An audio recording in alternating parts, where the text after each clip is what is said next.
আসসালামু আলাইকুম, কেমন আছেন সবাই? আশা করি সবাই ভালো আছেন আল্লাহর রহমতে। আজকে আমি চলে যাচ্ছি একটু মাস্টারপাড়া সাহেব বাজার, কারণ ওখানে কিছু কাঁচা বাজার করব। তো বাসায় রাজশাহীতে আসার পর কোনো সবজি ছিল না, কোনো বাজারও ছিল না, এজন্য বাজার করতে হবে। এজন্য সকাল সকাল চলে যাচ্ছি সাহেব বাজার। সাথেই থাকেন।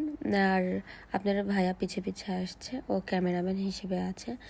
তো এখন রিক্সায় উঠলাম। তো বাজার সকাল সকাল অনেক ভিড় হয়, তো ভাবলাম একটু সিটি সেন্টারের উপরে একটু রোদের থেকে গাওটা একটু তাপ দিয়ে নিয়ে আসি, কারণ অনেক শীত শীত করতেছিল এই কারণে। তো একটু ঘোরাফেরা করলাম, কিছু সময় কাটালাম সিটি সেন্টারের উপরে, এজন্য ভালো লাগতেছিল।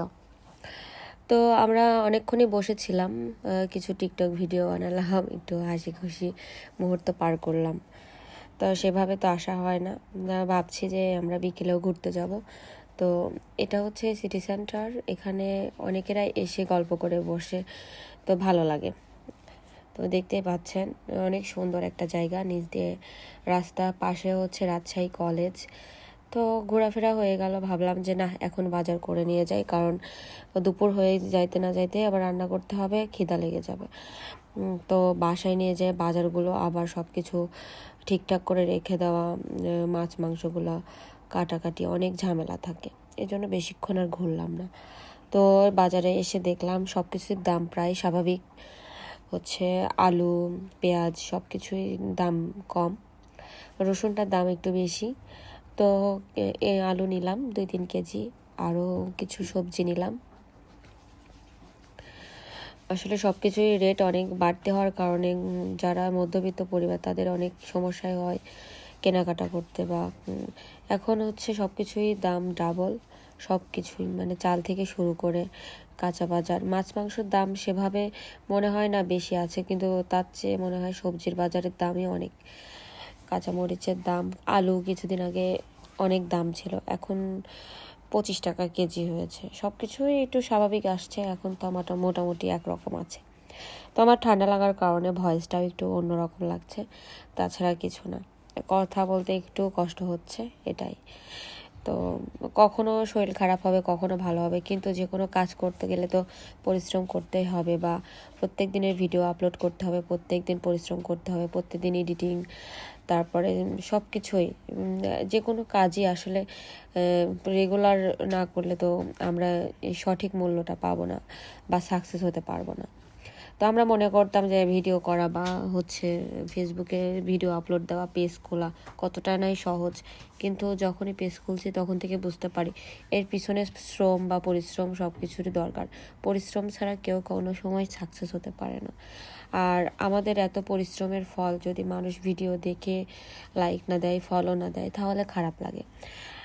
আপুদের ভাইয়াদের কাছ থেকে একটাই চাওয়া যে আমাদেরও পাশে থাকবেন, আমরাও সবার পাশে থাকবো। কন্টেন্ট ক্রিয়েটাররা চায় যে একজনের ভিডিও আরেকজন দেখুক বা কমেন্ট করুক বা খারাপ লাগাগুলো প্রকাশ করুক। আমার যদি কোনো ভুল হতে পারে, কোনো খারাপ লাগা কাজ করে, কারণ আমি ভয়েস ঠিক মতো দিতে পারছি কি না, কথা বলার ধরন ঠিক আছে কি না, মানে অনেক বিষয় নিয়েই অনেক সমস্যা হতে পারে। এখন আমরা চলে আসলাম হচ্ছে মশলাপাতির দোকানে। এখানে আমি তেঁতুল নিলাম, দেশের বাইরে পাঠাবো, আর হচ্ছে কুমড়ো বড়ি নিলাম। এখানে অনেক সুন্দর সুন্দর কুমড়ো বড়ি আছে, তো কুমড়ো বড়ি নিলাম। তো আমাকে জিজ্ঞাসা করতেছিল, আপু আপনার কণ্ঠ শুনে মনে হচ্ছে আপনি এখানকার না। আসলে রাজশাহীর ভাষা আর ঈশ্বরদীর ভাষার মধ্যে অনেক তফাৎ আছে, এজন্য হচ্ছে রাজশাহীর কথা না বলাতেই বোঝা যায় যে আমি ঈশ্বরদীর মেয়ে। তো আমি সব কিছু বললাম, তারপরে অনেক কিছু নিলাম। আনন্দ ফুর্তি ভালো লাগে যখন সবাই গল্প করে, দোকানদাররা ভালো ব্যবহার করে। একটা দোকানে গিয়ে যদি কাস্টমারের সাথে খারাপ ব্যবহার করা হয়, তাহলে কিন্তু সেই কাস্টমার এখানে থাকবে না, বা ভিডিও করতেও অসুবিধা হবে বা খারাপ লাগবে। আর যদি ভালো ব্যবহার করে, সবসময় ভালো লাগে সবার ক্ষেত্রে, সব বিষয় নিয়েই। আসলে আমি সহজ সরল মানুষ, সহজ সরলভাবে চলাফেরা করি। আমার মধ্যে বিন্দু পরিমাণ অহংকার বোধটা আমি প্রকাশ করি না, কারণ আমার অহংকার জিনিসটা পছন্দ না। যাই হোক, এখান থেকে কেনাকাটা করা হয়ে গেল। আমি কুমড়ো বড়ি, চটপটি ডাল, তেঁতুল, বিভিন্ন রকম জিনিস নিলাম, হচ্ছে ভালোই লাগছিল। তো গুড়টা এখানে পাইলাম না, গুড় হচ্ছে এর আগেও এখান থেকে কুসুরের গুড় নিয়েছিলাম, অনেক ভালো ছিল। তো বড়িগুলো দেখেই ভালো লাগতেছিল, অনেক বড় বড়, এমনকি হচ্ছে সেন্টটাও সুন্দর। তো আমার কাছে বেশ ভালোই লাগেছে। তো এই যে দোকানটার নাম অবশ্য আমার মনে নাই, এটা হচ্ছে ভিতর দিয়ে এসে বড় এই শপটা, ভালো লাগছিল। তো সবাই পাশে থাকবেন, সবাই সাপোর্ট করবেন, এতটুকুই। কারণ আমরা যদি আস্তে আস্তে আপনাদের সাপোর্ট ছাড়া তো বড় হতে পারবো না কেউ কখনো, তাই না? সবাই ভালো থাকবেন।